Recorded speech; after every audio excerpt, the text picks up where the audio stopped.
सी राम मैं सब जग जानी, करऊं प्रणाम जोरी जुग पानी। सभी लोगों को मेरा प्रणाम स्वीकार हो जो इस मीटिंग में उपस्थित हैं, जो मुझे सुन रहे हैं। तो सभी लोगों को मेरा प्रणाम स्वीकार हो। परमपिता परमेश्वर को अनंत प्रणाम, माता पिता को अखंड प्रणाम, सभी गुरुओं को, सभी अपलाइन को कोटि कोटि प्रणाम, सभी हेल्पलाइन को, सभी सहयोगियों को सत सत प्रणाम, सभी डाउनलाइंस को बारंबार प्रणाम और सभी नेटवर्कर्स को जीबीडी प्रणाम। और अंत में मेरे मेंटर, मेरे गुरु, मेरे भाई श्री विंध्यवासिनी पांडे जी को विशेष प्रणाम। सभी बच्चों को स्ट्रांग एंड स्मार्ट प्रणाम, सभी किशोरों को प्रोटीन और मल्टीविटामिन प्रणाम, सभी नौजवानों को जिनसेंग और शिलाजीत प्रणाम, सभी प्रौढ़ों को ग्लूकोजामीन और नोनी प्रणाम, और सभी बुजुर्गों को अंतिम प्रणाम। शायद इस जन्म में मुलाकात हो न हो, ईश्वर कोरोना से उनको बचाए।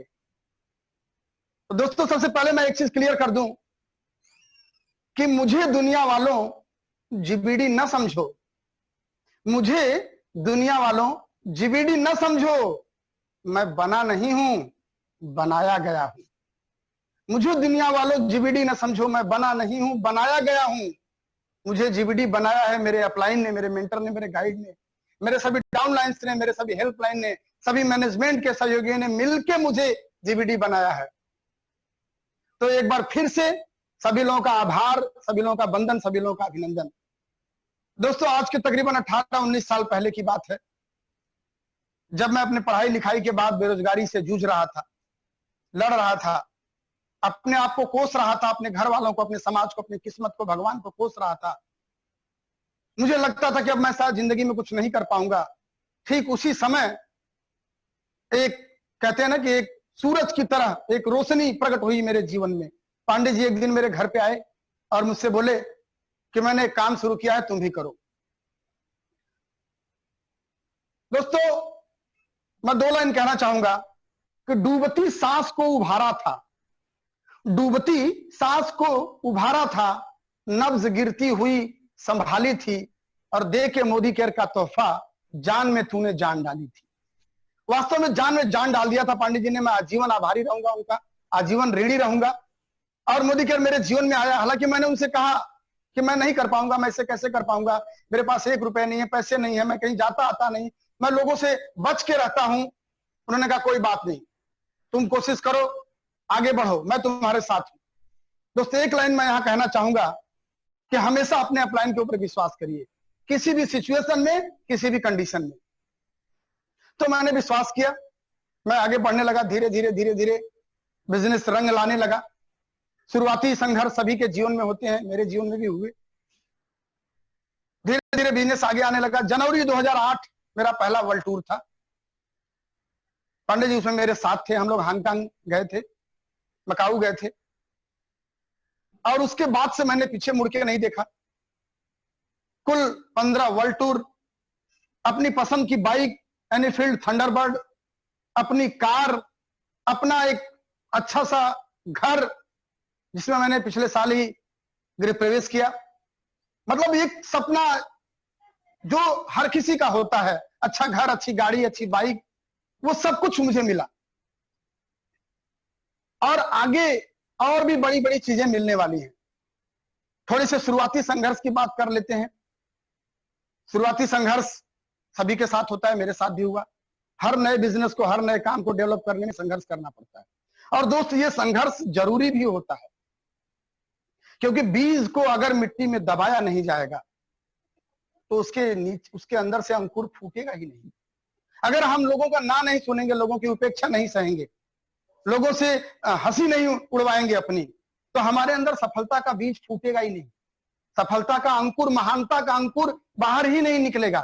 तो ये जरूरी है कि हमारा विरोध हो। हमारा भी विरोध हुआ, घर में हुआ, बाहर हुआ, अंदर हुआ, चारों तरफ हुआ। 4 लाइनें अपने विरोध के लिए, आप उसी से समझ जाएंगे। बहुत रोका, बहुत टोका, मगर मैं रुक नहीं पाया। लोगों ने, जमाने ने, घर वालों ने, बाहर वालों ने मुझे बहुत रोकने की कोशिश की, बहुत मनाया, बहुत भड़काया, बहुत धमकाया, बहुत चमकाया, मत करो, ये बिजनेस बेकार है। मैं नहीं रुका। बहुत रोका, बहुत टोका, मगर मैं रुक नहीं पाया। पिताजी ने कुटाई की, मगर मैं झुक नहीं पाया। आपको हंसी आ रही होगी, ये कोई कविता की बात नहीं, ये सच्ची बात है, मेरी ही लिखी हुई है, मैंने ही लिखी है, अपने ऊपर लिखी है। शुरुआती दौर में एक बार मैं अपने एक रिलेटिव के यहाँ गया इस बिजनेस को लेके, और उस समय मोदी केयर ज्वाइन करने के 1950 रुपए लगते थे। तो मैं गया, मैं रात रुक गया वहां पे, और जब मैं सुबह आया तो पिताजी यहाँ पे लाठी में तेल लगा के तैयार थे। उनको ये लगा कि ये लोगों के यहाँ जाता है पैसे मांगने के लिए, और फिर बिना पूछे मेरे ऊपर लाठियां गिरी। दोस्त, मेरे ऊपर लाठियां जरूर गिरी, लेकिन मैं नहीं गिरा, मैं नहीं रुका, मैं नहीं झुका। तो बहुत रोका, बहुत टोका, मगर मैं रुक नहीं पाया। झुकाने की करी कोशिश, मगर मैं झुक नहीं पाया। सफलता के दिए हमने जलाए जो, तो लोगों ने बुझाने की करी कोशिश, मगर वो बुझ नहीं पाया। मैं रुका नहीं, मैं चलता रहा, और आपसे भी मैं यही कहूंगा, रुकना मत, चलते रहना। चरय वेति वेदों में लिखा है, चलते रहो, चलने का नाम जिंदगी है, बहने का नाम पानी है। कभी मत रुकना, कभी मत, घड़ी मत देखो कितनी देर से चल रहे हो, घड़ी को देखो, घड़ी हमेशा चलती रहती है, चलती रहती है। इसलिए चलते रहिए, करते रहिए, अपना काम करते रहिए, डेमो करते रहिए, प्लान करते रहिए, demo plan, demo plan, demo plan. दुनिया वाले ना समझे फिर भी उनको समझाओ, कोई माने या ना माने कोशिश करते जाओ। दे दे प्लान, दे दे plan, demo plan, demo plan दे रे, दे दे प्लान दे। सबको प्लान देते जाइए, डेमो देते जाइए, प्लान देते जाइए, डेमो देते जाइए, रुकना मत। और ये जो प्लान डेमो हम देते हैं ना, ये तो बंधुओं एक बहाना है। दरअसल हम प्लान डेमो के बहाने लोगों के सपनों को जगाते, लोगों की उम्मीदों को जगाते। और जब हम प्लान डेमो देते देते देते देते कभी कई बार ऐसा आता है कि हम रुक जाते हैं, हम निराशा से भर जाते हैं। क्यों? क्योंकि अगला सुन नहीं रहा है, तो हमें लगता है कि अरे क्या करें, छोड़ो, जाने दो। मैं आपको छोटी सी कहानी सुनाता हूं। एक बार एक संत थे जो बहुत ही पहुंचे हुए थे, उनकी बहुत ख्याति थी, लोग उनके पास जाते थे, उनके पास हर समस्या का समाधान होता था, और लोगों के बीच में वो बहुत ही पॉपुलर थे। एक दिन एक महिला रोते हुए उनके यहां पहुंची और उनसे बोली, महाराज मेरे ऊपर कृपा करिए, मुझे कुछ समाधान बताइए, मैं बहुत परेशानी में हूं। संत ने कहा, क्या बात है बेटा? उस महिला ने कहा कि महाराज, मेरा पति मुझसे बहुत प्यार करता था, लेकिन जब से वो युद्ध से लौटा है तब से वो मुझसे बात नहीं कर रहा है, मुझसे प्रेम नहीं कर रहा है। तो मुझे कुछ ऐसा उपाय बताइए, मुझे कोई ऐसी जड़ी बूटी दीजिए जिससे कि मैं उसको पिला दूं तो वो फिर से मुझे प्यार करने लगे, क्योंकि मैं उससे बहुत प्यार करती हूं और मैं उसके बिना रह नहीं सकती। तो संत ने कहा कि अवश्य बेटा, मैं जरूर समाधान दूंगा, जड़ी बूटी भी दूंगा, लेकिन एक समस्या है। समस्या क्या है? कि मैं जड़ी बूटी बना तो दूंगा, लेकिन उस जड़ी बूटी में जो एक मेन चीज, जो एक मुख्य चीज जो पड़ती है, वो मेरे पास नहीं है। अगर तुम उसे कहीं से ला दो तो मैं वो जड़ी बूटी बना के तुम्हें दे दूं, जिसको पिला के तुम अपने पति को अपने बस में कर सकती हो। तो उस महिला ने कहा कि अवश्य बताइए महाराज, वो जो भी चीज होगी मैं उसे कहीं से भी लाके आपको दूंगी। तो संत ने कहा कि मुझे शेर की मूंछ का एक बाल चाहिए। अगर मुझे शेर की मूंछ का एक बाल मिल जाए तो उसको मैं जड़ी बूटी में डाल के बना के मैं तुम्हें दे दूं, जिससे तुम्हारा पूरा हो सकता है, जो तुम्हारी जरूरत है, जो तुम्हारा सपना है, वो पूरा हो सकता है। उस महिला ने कहा कि अवश्य मैं प्रयत्न करूंगी, क्योंकि मैं अपने पति के बिना रह नहीं सकती। वो महिला वहां से चली आई और वो सोचने लगी कि मुझे कहीं से न भी कहीं से शेर के मूंछ का एक बाल लाना है। अगले दिन वो सुबह उठी और जंगल गई, और खोजते खोजते खोजते खोजते वो अंततः शेर के गुफा के पास पहुंच गई। उसने देखा शेर अंदर है। उसने शेर को देखा, शेर ने भी उसको देखा, और शेर ने जैसे ही एक मनुष्य, एक मानव आकृति को देखा, वो उसने भयंकर गुर्राहट की। और जब वो गुर्राया तो कहते ना कि शेर के गुर्राहट से जंगल दहल जाता है। वो महिला उल्टे पांव भाग ली, क्योंकि उसको उस समय जान का डर आ गया। जैसे कि हमारे कंसल्टेंट जैसे हम लोग जब किसी को प्लान दिखाने जाते हैं और सामने वाला जब हमारी खिंचाई करता है, खिल्ली उड़ाता है, मजाक बनाता है, या हमें अंट संट बोलता है, तो हम तुरंत वहां से अपने आप को क्लोज करके निकल लेते हैं। इस तरीके से वो महिला वापस भाग आई। और जब भाग आई तो रात को उसने फिर से सोचा कि नहीं, मुझे किसी तरीके से शेर के मूंछ का बाल लाना है। उसने अपने अंदर जोश भरा और वो फिर सुबह गई। फिर शेर ने देखा, फिर शेर गुर्राया और फिर वो भाग आई। फिर वो रात में सोचने लगी कि मुझे कैसे भी करके शेर के मूंछ का बाल चाहिए। तीसरे दिन फिर गई, चौथे दिन फिर गई, पांचवें दिन, हर बार यही होता था कि शेर गुर्राता था और वो भाग आती थी। लेकिन हफ्ते 10 दिन के बाद धीरे धीरे शेर की गुर्राहट कम होने लगी। अब शेर उसको देखता था तो गुर्राता नहीं था, क्योंकि शेर भी अब हैबिचुअल हो रहा था, आदती हो रहा था उस चीज का। तो धीरे धीरे महिला का साहस बढ़ने लगा। धीरे धीरे महिला उसके और करीब जाने लगी। जब शेर की गुर्राहट बिल्कुल ही खत्म हो गई तो महिला कुछ दिनों के बाद उसके लिए कुछ खाने के लिए, जैसे कुछ मांस जैसी चीजें भी लाने लगी। धीरे धीरे शेर के वो और करीब पहुंच गई। और महीनों बाद धीरे धीरे उसने शेर से बिल्कुल ही वो शेर को सहलाने लगी, शेर के साथ खेलने लगी। और एक दिन उसने मौका निकाल के शेर के मूंछ का एक बाल उखाड़ लिया। और जैसे ही बाल उसके हाथ में आया, वो वहां से तुरंत भागी और संत के पास पहुंची। संत बोले, बाल लाई बेटा? बोले हाँ हाँ महाराज, बाल मैं लाई, अब आप जल्दी से मुझे वो जड़ी बना के दे दी। तो संत ने उसके हाथ से बाल लिया और उसको आग में फेंक दिया, जलती हुई आग में फेंक दिया। महिला चिल्ला पड़ी, अरे महाराज ये क्या किया आपने, ये क्या कर रहे हैं? आपको पता है मैंने वो बाल कैसे कैसे हासिल किए, क्या क्या करना पड़ा मुझे उसके लिए? संत ने कहा कि हाँ, मैं समझता हूं कि शेर के मूंछ के बाल लाना, इसका मतलब है कि शेर के मुंह से निवाला खींच लेना। और अगर तुम ये ला सकती हो तो तुम अपने पति को अपने बस में भी कर सकती हो।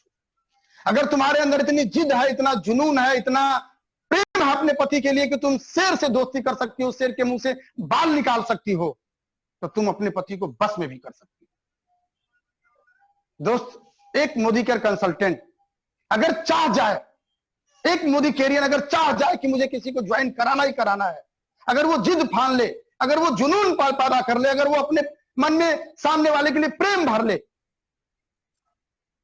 तो क्या कोई ऐसा है जो न ज्वाइन करे? कोई ऐसा है जो हमें मना कर दे, जो हमें इनकार कर दे? इस कहानी से प्लान दिखाने और फॉलो करने की शिक्षा मिलती है। लेकिन हमें प्लान दिखाने में हम क्यों नहीं दिखाते? बार बार मजा नहीं आता। हमको लगता है कि एक ही काम हम बार बार कैसे करें। अरे दोस्त, अगर मोदी केयर में सफल होना है ना, तो मोदी केयर जो प्लान और डेमो है ना, इसमें ये दिखाने में मजा आना चाहिए। मैं 4 लाइन और सुनाता हूं आपको। मैंने कहा ना कि प्लान और डेमो ये तो सिर्फ एक बहाना है। वास्तव में हम प्लान और डेमो के बहाने लोगों की उम्मीदों को पंख देते हैं। वास्तव में हम प्लान और डेमो के बहाने लोगों के सपने जगाते हैं। वास्तव में हम लोगों की मरी हुई इच्छाओं को जगाते हैं प्लान और डेमो के बहाने। इसलिए प्लान देते समय, डेमो देते समय मन में प्यार होना चाहिए, उमंग होना चाहिए, जोश होना चाहिए, जुनून होना चाहिए। फिर देखो कैसे सामने वाला नहीं ज्वाइन करता है। तो अंधेरी जिंदगी में उम्मीदों की लौ जगाता हूं, अंधेरी जिंदगी में उम्मीदों की लौ जगाता हूं, दिखा के प्लान और डेमो बड़ा आनंद पाता हूं। जी हाँ, बिल्कुल, प्लान और डेमो में आनंद आना चाहिए। जो आनंद एक ध्यानी को ध्यान करने में, एक योगी को योग करने में, एक शिक्षार्थी को शिक्षा ग्रहण करने में, एक शिक्षक को शिक्षा देने में, एक पुजारी को पूजा करने में, एक भक्त को भक्ति करने में, एक खिलाड़ी को खेलने में, एक चोर को चोरी करने में, एक न्यायाधीश को न्याय करने में, जो आनंद आता है, जो आनंद एक नर्तक को नाचने में, एक गायक को गाने में, एक वादक को बजाने में आता है, वही आनंद मुझे डेमो करने और प्लान करने में आता है। कोई फर्क नहीं पड़ता कौन ज्वाइन करता है नहीं करता, मैं तो प्रोसेस का मजा लेता हूं, मैं तो प्लान का मजा लेता हूं, मैं तो डेमो का मजा लेता हूं। क्या फर्क पड़ता है कोई ज्वाइन करता है नहीं करता है। भगवान ने गीता में लिखा है कर्मण्येवाधिकारस्ते माम फलेषु कदाचन। मैं आज आपको इसका एक अलग अर्थ बताता हूं। लोग कहते हैं कि इसका अर्थ यह है कि कर्म करो फल की आशा मत रखो। मैं नहीं मानता। अगर फल की आशा नहीं होगी तो कर्म ही नहीं होगा। अगर फल की उम्मीद ना हो कि मुझे कुछ फल मिलेगा तो कोई कर्म करेगा ही नहीं करेगा। तो मेरे हिसाब से इसका अर्थ यह हुआ कि कर्म करो लेकिन फल में आसक्ति मत रखो। आसक्ति मतलब कि फल अगर अच्छा मिल गया बहुत खुश हो गए, फल अगर अच्छा नहीं मिला बहुत दुखी हो गए। ये नहीं करो, आसक्ति मत रखो फल में, क्योंकि अगर फल से दुखी हो जाओगे या खुश हो जाओगे तो फिर कर्म का मजा नहीं ले पाओगे, और कर्म का मजा नहीं लोगे तो फल तो अच्छा आएगा नहीं। क्लियर है? तो प्रोसेस का मजा लो, प्लान दिखाने का मजा लो, डेमो दिखाने का मजा लो। और एक सच्चा मोदिकेरियन कर्म का मजा लेता है। आप कहेंगे एक सच्चा मोदिकेरियन जैसा शब्द मैं क्या इस्तेमाल कर रहा हूं। मोदिकेरियन और सच्चे मोदिकेरियन में क्या अंतर है?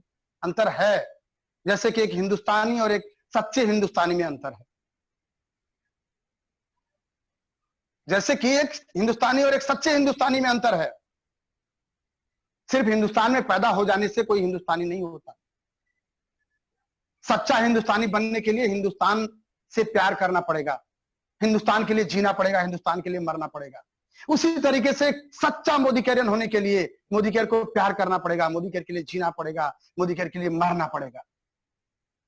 प्यार करो अपने काम से, प्यार करो अपने डेमो से, अपने अप्लायंस से, अपने प्लान से, अपने सिस्टम से, अपने डाउनलाइन से, अपने लोगों से, अपने प्रोस्पेक्ट से प्रेम करो।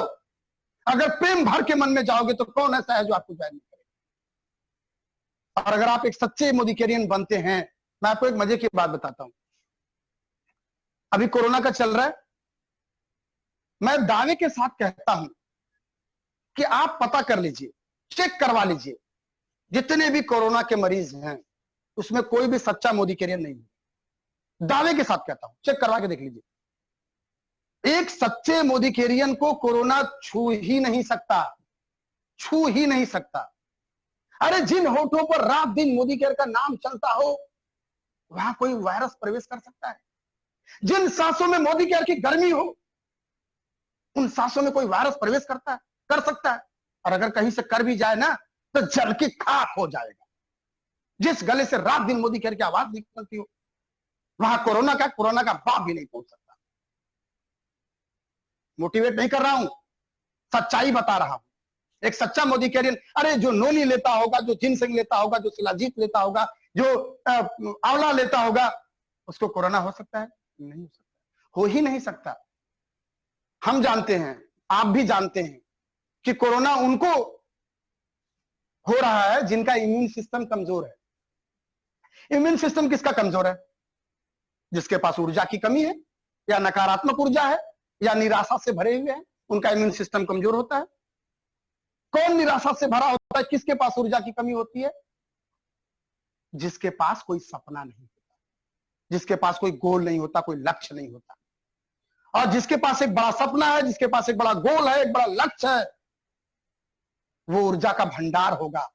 उसके वाणी में प्रखरता होगी, उसकी आंखों में एक तेज होगा, उसके चेहरे पे एक चमक होगी। और जिसके चेहरे पे चमक होगी, आंखों में तेज होगा और वाणी में प्रखरता होगी और वो ऊर्जा का भंडार होगा, उसका इम्यून सिस्टम कितना स्ट्रांग होगा, कितना तगड़ा होगा। हो सकता है?